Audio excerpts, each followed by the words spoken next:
তিনি পবিত্র, মহিমান্বিত এবং ওরা যা বলে তা হতে তিনি বহু ঊর্ধ্বে।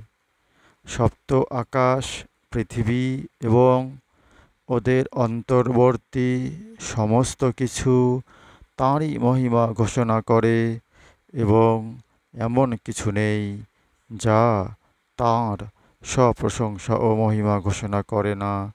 কিন্তু তোমরা ওদের মহিমার বর্ণনা বুঝো না। নিশ্চয়ই তিনি সহনশীল, ক্ষমাপরায়ণ।